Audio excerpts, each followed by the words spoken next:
Welcome to our adventure to relocate our family to Prince Edward Island, Canada. Today we're going to talk about some discoveries we've made about the rules for real estate in Prince Edward Island. We're also going to share about some stuff we purchased and some stuff that we've broken. And finally, we'll tell you what we decided for May 24th.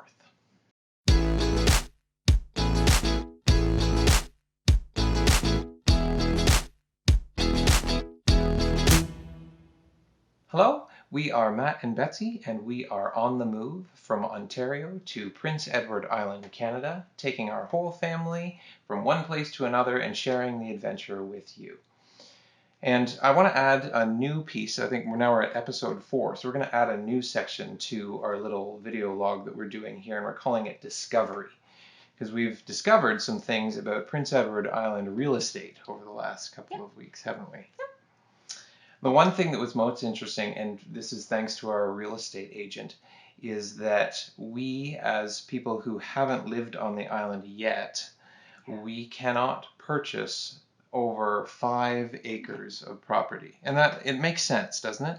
Yeah, it allows for those who have lived on the island and are perhaps already farming there and carving out a living to be able to have an opportunity to purchase the land and make sure that their island doesn't just get bought up by people who show up for a month, a year to vacation. So yeah. I respect it. Yeah. I think it's I think good. In general we've run into a bunch of ways that Prince Edward Island is trying to protect the island and keep it a safe and private community, not this vacation destination that people bomb into and then disappear. I think we see evidence still that they definitely appreciate the tourism that comes, but they also want to provide quality of life for those who live there. Yeah. So, yeah. So my dream of owning a 100-acre woodlot, well, I guess that I'll have to wait for now. For a while. You know, the rules exactly are what?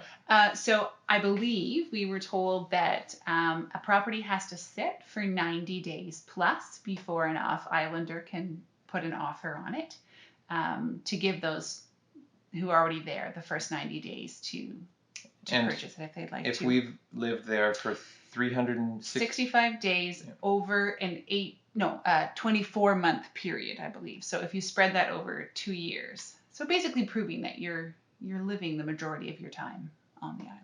Yeah. So now don't quote us on that. That is just our understanding of it. For now with us, we just know we're looking at less than 5 years. And we would like to have a bit of property. A little bit, there. Not a ton, but no, I'm not looking to do huge farming, but I mean, if I could have some bees and some trees, nothing else rhymes with that, chickens, that kind of sort of that small homesteading feel. Some of those activities we'd enjoy looking into and learning about. Yeah. So we've had our agent out there. We've looked at one other house so far. We almost looked at another one in the meantime, but Ben pulled back on it. I forget why. You're racking your brain. I know. I can't remember why. Anyway, we didn't. So we did have her go out to one, and just before she went to it, we had this thought that, you know, usually you'd go along with your agent, but because we're doing this in a virtual way, she's out there on her own. Like she drives out, because this was a country property that we were looking at, drives out all by herself into a laneway. There's trees all around, and she's all by herself. And I thought, good for her. She's being very brave in doing that. Now, she's an islander, so I think she feels confident and knows what communities she's in and how to be safe and that sort of thing. But so that experience crossed our mind. Yeah, and then sure enough, we sat down again. It was a 9:30 for her, so 8:30 in the morning. Great. Before we get up, we're ready to go. We're excited to see this place, and first of all, she's going in, and it's like this. We get and we're getting the cutout because her cell service, the data plan, it's not great. I thought, this is already not great. We have girls coming to the teenage years, their ability to communicate, they're going to be annoyed if this is the case. And so she gets in the door, and we're trying to look around, and she thinks she hears something upstairs, and we think, it's probably a dog in a cage, because we had seen a dog. Yeah, we had seen a dog in some of the photos. Picture and thing. And then all of a sudden, she turns around, And you know what, guys, I'm going to call you back in just a minute. I'm going to go outside and call you back. And we thought, well, it's just because we weren't be able to communicate very well. It was really choppy. And then she gets back in the car and she said, nope, this is not for you. And so it turned out that because they had had animals in the home, it was just, and she knew from us, because we talked through this, that it was just going to be too much for my allergies. And she said, nope, I'm not even going to take you through the rest of it. Yeah. That was really nice. It's good. I mean, it's always a bit like, oh, deflating, but also, again, just so grateful that she is confident and willing to decide that rather than take us on a tour and potentially sell us something that just would not work. So that was awesome. Yeah. Exactly. Yeah. So, highs and lows for the last 2 weeks. I feel like we've had a lot. We're vaccinated. First shot, yeah. Not full, but we got our first one, so it didn't affect him much at all. Normal soreness. I used to take allergy shots as a kid, so to me it was like, oh, this is like, I remember taking my allergy tough shots. Guy, so made fun of me. My whole arm from shoulder to wrist was pretty sore for probably 48 hours. She was dying on the couch at one point. Although it was probably not just your arm. There were some other small side effects. I probably had low-grade fever. So I had some side effects, but nothing terrible and not really livable. I just haven't been sick in a really long time either. When you live 2 years in your own house and don't see people, I haven't had colds or anything, so I think I was just being a bit of a baby. Anyway, we're very glad it's done.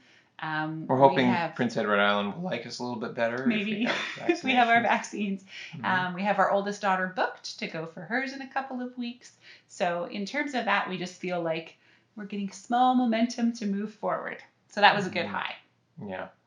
For me, high. We on Tuesday, we changed our primary vehicle. We traded in our family van, which was when we bought it in the first place. It was a little bit begrudging because I never wanted to be a family with a van. But our car story has very much followed our family story. So every time our family grew, our car grew. So we went from the Honda Civic that was the two of us to the Honda Fit that was us and a toddler, to the Mazda. That was growing from. I know the Civic's the bigger model, but really there is more room. There's more room in the Fit. To the Mazda because we added another child, and then we went to the Dodge Caravan so that we would have space for when we had the foster children. Just when you're loading and unloading car seats constantly, it's nice to have that space. And I justified it.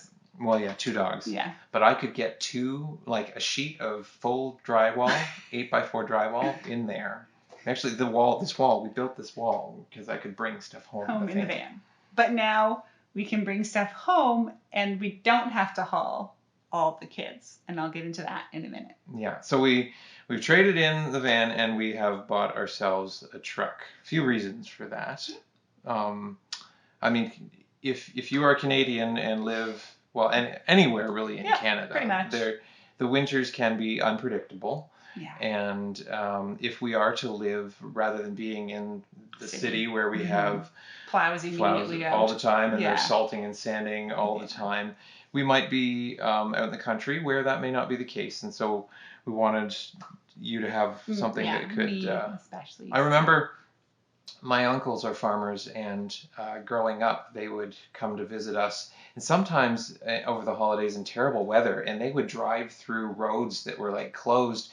Not intentionally. They didn't know it until they got to the other side, but it's because they were in their 4-wheel trucks, and of course are very wise drivers. Most of them know how to handle themselves in them too. So. Not that we're planning to drive dangerously, but just it will make me feel a little more comfortable than in a. And we don't need the seat space that we used to need anymore. Yes, yeah. Although we did go with the what they call the Super Crew, so it is the most spacious. Still want the girls comfortable.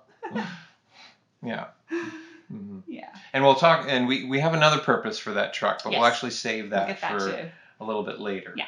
With them too. Yeah. What about your low? What's been your low? So my low, it's a mixed. So our kiddos that we had through Children's Aid Society, we were foster parents, have moved on.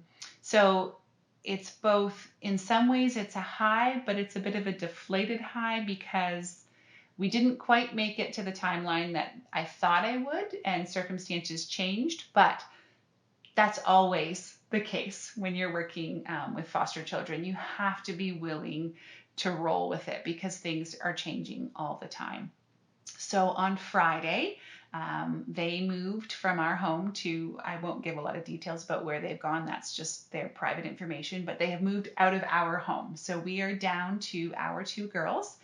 And in a way, I have retired from foster care. So this is somewhat exciting because it's moving on to the next phase for me, but it's also a bit of a low just based on it was something I wanted to do for a really long time, and we did it for 5 years. And there are things about it that I loved and things that I think I was really good at about it, but there's also major challenges that come with it. And I know my parents fostered for a long time. I think they put in about 30 years, something like that. And I've heard those stories for other people. And I think at some point I kind of imagined, I assumed at least we'd make like the 10, 15-year mark, but it ended up being 6. And that's okay. So I'm still just like working through all of that comes with that, all the emotions and the letting go that comes with that. So today, a practical step was moving all of the bed equipment, the car seats and stuff back to the CAS office and kind of making that particular drive, which I did on a really regular basis, telling myself, okay, this is the last time I'm going to make this drive for this purpose. And while I did that, I just took time to name through every little one that we had passed through our home over the course of the 6 years and just take a moment to think about where they might be at. Some of them have aged a few years since we last saw them. But just each of those little babies were my baby for a time, and I think I will carry them in my heart for the rest of my life. And I won't necessarily know what becomes of them and what their journeys all will be, but I will continue to love them from a distance and pray for them and care about what becomes of them. And I often talked to when I'd have a family or have kiddos leaving, talking to their family, their kin, their adoption home, whatever they were going to, I would make it very clear that it's okay that I was to be part of their life. We were to be part of their life for a time, but we were not meant for forever. And so it's a bit of an awkward position to be in because it's always a high because they're moving on to hopefully what will be their forever home and finding safety and security, but also a bit of a low because our journey with them is over. Yeah, this one, a lot of the little ones we've cared for have been very little. We've done itty bitty. babies. Yeah. In this case, they were a bit older, 3 particularly. and 6. Yeah. Yeah. And so the oldest, you mostly were very careful to explain to him Yeah. that, and I remember you saying you wanted to be very honest with him that basically he won't ever see us again. And so that was hard to communicate. But then you're telling yourself that at the same time too. Yeah. We're never going to see him again. We have these memories and we will pray for him, but his life is moving on to what is hopefully a better next stage. And it's very, I mean, some might think that sounds harsh, but it's very important to me, especially with these kiddos who have faced so much insecurity and so much, the inability to trust the adults in their life is a real factor in the challenges they faced. And so I always try to be as honest as I can. And sometimes being honest as a parent means being honest about the painful things as well. And I know not everyone would agree with me on that, but that has always been something I hold pretty dear, that I want them to know that I'm telling them the truth, even when it's not necessarily what they want to hear. So I do it as gentle as I can, but I try to be very honest and forthright. And he was saddened in that moment, but then we talked through the idea of feeling happy and sad all at the same time. So to talk through these emotions with a 6-year-old, in some ways, sometimes having to explain it to them and put it in really simple language actually helps me to also go, okay, I get it too. So, yeah. And now that you explain through that, I understand that that's your low. I predicted coming into this that she would have a different way. That we had a day near the almost 2 weeks ago now, and actually it was the day that we saw the house that Right. was not for us at all. Yeah. And you had a dentist appointment that day, like a fairly major dentist appointment. You were Yeah. gone for a lot longer than I thought. Well, we went into it not realizing it was going to be this extensive. You so, how long? An hour, more than an hour. They were working on you. It was an hour and a half. So my jaw took like a week and a half to recover from just from being open. So we had this day that the house was not what we wanted. You came home like beaten up and sore jaw. Well, I'd also taken my daughter at the same time, and they fixed something on her. And while she's being worked on, they kind of were like, "Oh, this wasn't what we thought it was. It probably would have been fine." So I've dragged her along to this appointment to have her mouth poked and prodded. And anyway, dentists aren't my favorite place to be to start with. I'm not deathly afraid or anything. I just find it more of an annoyance. So that was a rough day. But then for me, the low actually to top that was actually along the May 24th weekend that we had. And like we're thinking, we're planning, we're going to get to that in a little bit. What decisions are we going to make? Which way are we going to go here? And then all of a sudden, stuff in the house just starts breaking on me. I turn on the oven, and our oven, to turn on the actual the bake part of it is you just turn a dial. Well, I turn the dial, and it just falls off in your hand. It snapped off on me. It's not that and it cracked in half, and I didn't feel like I was being that rough with it. And so I try to figure things out, and I try to fix things when I can. I don't just go out and buy things. So I tried to take apart the stove and fix it, and well, then I really broke it with that. A flash of blue light later, and "Are you okay?" across the room. Whatever I did there, that was not right at all. No. Yeah. So had to replace the stove. Yeah. So I was out picking up the stove today. And then while we had to move stuff around, so the kitchen table there. And then I get this call downstairs to me, and Matthew, what's going on? And the table leg is fallen off the table on us. And again, that's not that one. I'm working on fixing. Yes, we will. It's not a huge deal. But just those things. And I'm a little concerned because things come in threes, so I'm not sure. Well, maybe it was we were working on lighting for this, and the light bulb did not work. Doesn't work. So we'll call maybe that was the third thing. Hopefully. That happened right there. Yeah. All right. Moment we've been waiting for. What's next? You tell them. It's not actually that huge thing, but basically it was. So we obviously at this point felt huge to us. Well, we have not found the house we want right now, and we are, as we said last time, we're being picky with this to a certain extent. There are possibilities out there that we could take, but we don't want to just take something for the sake of taking it. So we've come to the point where we have not found a house, and we need to make decisions. So we've decided to put into place Plan W, whatever, on the list of plans that we have. And this includes the truck that we bought because we're thinking that for the summer we're going to go trailer style. And possibly into going to PEI as needed, as well. So the first step to that was buying a truck that could haul a trailer. And for me, that was a huge learning curve. There are numbers that go into trucks and what they can carry and haul, and the truck itself. Like when I started, I was in the weeds. I had no idea what I was talking. Now I understand a little more. I understand GVCR and I'm probably getting the acronyms. Gross combined weight ratio, gross GCWR, and the payload capacity and axle ratios. If you're a truck person, you probably know this a whole lot better than me. But I at least learned enough so that I could shop for a truck that would haul the kind of trailer that I believe my input was, let's not get white because there's a lot of red dirt out there, and white will show up the red dirt. Well, we didn't buy a new truck. No. No, being our first truck, I can't spend the money on that. No way. No. So you go with what's available used, and the specs for this truck were really good. The payload was lovely on it. Yeah. It has a weight rating for the kind of trailer and after we want. sitting in a black one and a gray one. I didn't let her sit in a red one. No, we didn't have that option. The white one just was the best. So, yeah. So white it is. I'm getting a white truck. That's I'll just wash the red dirt off. Yeah.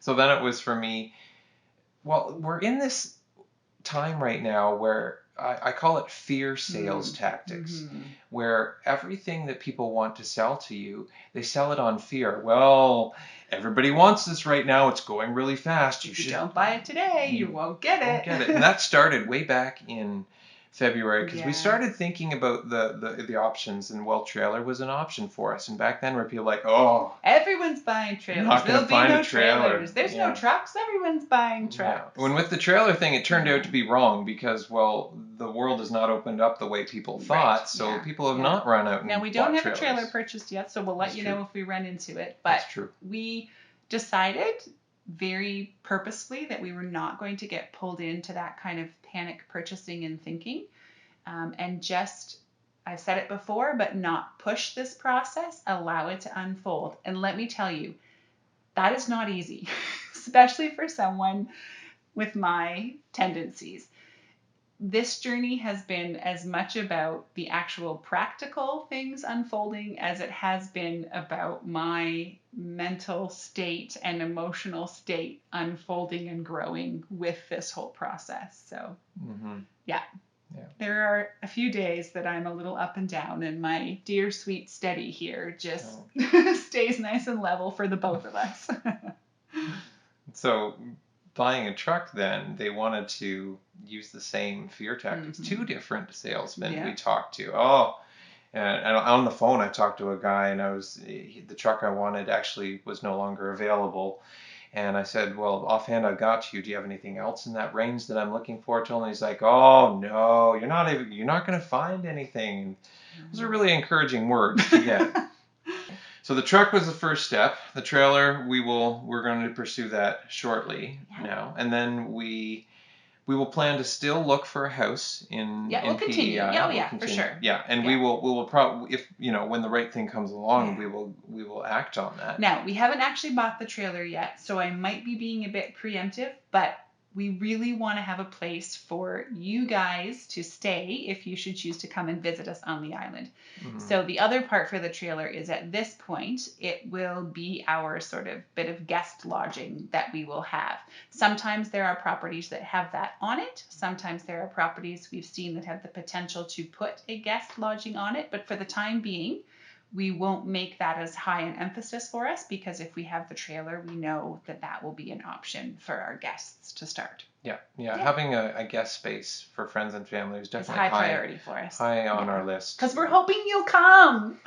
I'm sure lots of people have told us they will. Yeah. I mean, there's logistics to it, but lots of people. We'll get there. So there's two sides to that. We now have that space that we know that people can stay.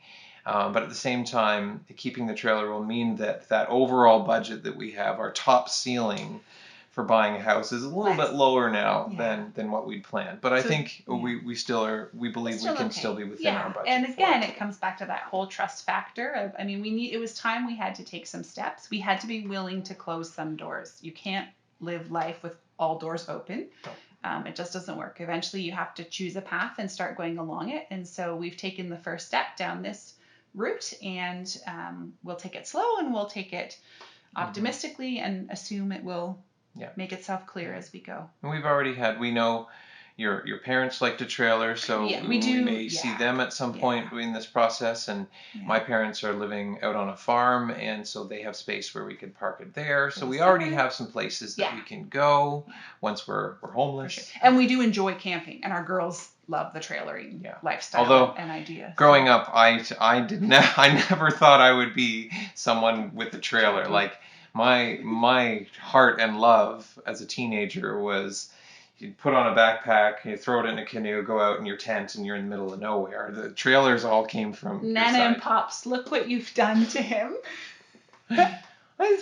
I enjoy it now. You do, Yeah. yes. Yeah, You it's do. a different Yeah. style. Just a different style. Yeah, it's not of living. backpacking or woodsing or car camping, whatever you want to call it. It's trailering. And there are definitely enjoyable parts to that as well. And it is what our girls know, and I think they will appreciate it as young teens. Oh, they're city girls. Yeah, we'll get them doing the harder stuff eventually. They'll probably Hopefully. do it to We're impress just now someday. now that you have retired from fostering, because we've lived That with was young a major ones. deterrent. Yeah. Yeah, we've lived with young ones in our house for so long that our girls have lived with those limitations too. Yeah. So now we're starting to see the opportunities to grow up a little bit and do some anyone things. who's looked into fostering infants knows there are some significant rules about around sleep provisions. So CAS, infants, and camping are not a real compatible pair. So we won't get into those details, but that definitely was a deterrent for us to spend much time in a tent. Having, not to say we never did it, but the equipment required is a little excessive. So so me, what am I doing next? I'm packing and purging. I continue to do that, just selecting what I think is worth moving across the country. And I think I've already put a few things in boxes. A few things. She packed up the entire. Well, we don't have a great china cabinet, but all of those types of things, that wall that was on, that's gone. She's already got she's put the spackle on the holes and that, so that's already done. Fixed up. Yeah, we're in the full throes of packing here, which is no surprise. Just the stuff we don't need for everyday life. So the keepsakes and the china, we're not going to need that anytime soon. I like to get started early so it's not a rush at the end. Which is good. Yeah. And then sort of the last thing that I'm just starting to think about is saying goodbye. Because there are some people in our life that we will say goodbye to, and it will be much harder to maintain a relationship with. I'll just share a little tiny bit about one little sweet girl in our life. So one of our very early on foster children, we had from an infant. She was with us at 24 hours, and we had her for about a year and a half. And she just found a really special place in our heart. And we've been able to maintain a relationship with her and her family going forward, who are lovely people and accepted us, and we've been able to maintain that relationship. So just starting to set up some opportunities to see her again before we leave. And we hope there'll be ways that we can maintain that relationship, but it won't be the same as it's been here. No. We just practically speaking, we just won't be able to. So figuring out how to communicate that to her and how to just add distance to that relationship. So that's one in particular that's been heavy on our hearts, and so we've been making some plans with that. Part of leaving is a goodbye, and you have to figure out how to do that, and I want to do that well. So I want to take the time to think creatively about how to do that well, especially right now where we can't necessarily do what I traditionally would have liked to do, i.e. a giant party. So we'll have to figure that out. So still lots of figuring out to do. Yes, I think all along the way there'll be lots of things. I think what I'm appreciating about it, though, is I'm feeling very comfortable with each decision we've made. I don't think anything we've done has been impulsive, which for me is new, because Matthew's always been a very careful decision maker, but I have enjoyed some impulsiveness in my life and at times wanted to push that on him more. But in this particular circumstance, I'm appreciating his very careful approach to our decision making, and I'm appreciating learning this new little bit more of a hands off and allowing things to develop naturally rather than just trying to hold tight and push hard. So So we'll leave it there for now, and join us in the next couple of weeks. I'm sure we'll have lots more stories to share. Hopefully, and maybe a trailer tour at some point. We could try that. Well, yeah. Or a truck tour. All right. Bye-bye.